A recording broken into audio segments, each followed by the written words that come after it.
That's why for us to fight terrorism means to provide good governance, to fight corruption, to promote a culture where a government can have legitimacy and trust from its people, to ensure that there's an open and transparent allocation of resources, to have a justice model and system where people can feel comfortable, to make the government of Somalia be accountable to the people, a government that provides services to its people so that we seek legitimacy from our people and not from international outfits.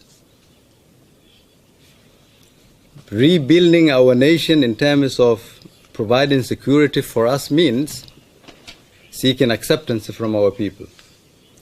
Security, therefore, for us means we start from scratch, build step by step, and that is what our president and the rest of the leadership of the country has been doing.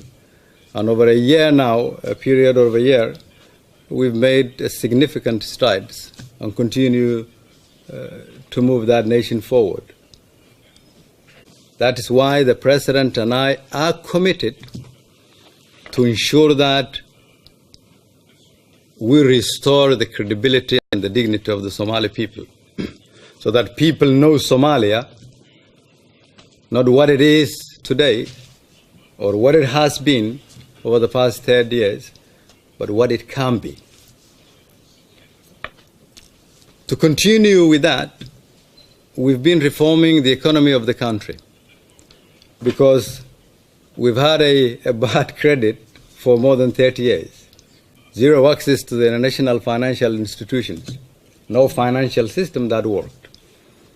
But we had one thing that functioned in that country where nothing else to be found. For close to 30 years, when every institution of our country were destroyed in the early 90s,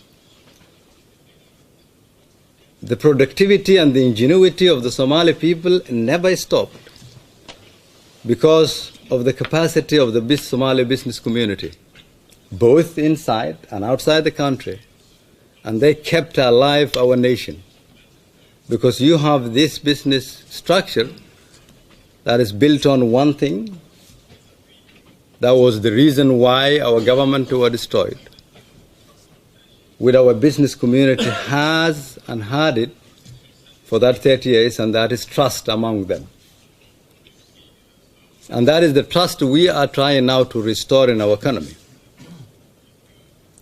Restore with the international financial institutions. Our country has a debt of more than $5 billion.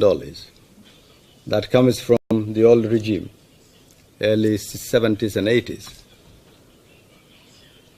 And for a year or so now, we've satisfied every criteria that the international financial institutions with a specific focus of IMF and the World Bank has. And now there is a major potential for our nation to reach pre-arrears clearance now in June or July, short period arrears clearance with a long objective and focus on debt relief. Rebuilding our financial institutions, reforming our central bank, promoting our business community, creating jobs, and developing our nation so that we have an infrastructure together with us. We say this because we don't see us poor.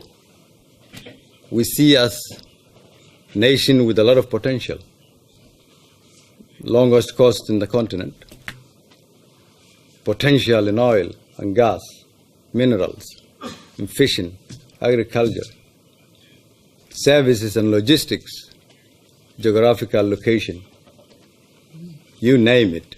A nation with a lot of potential that have had a problem. So the way we see and approach the world for us now is not to ask for handouts. We ask them who is willing to do business with us.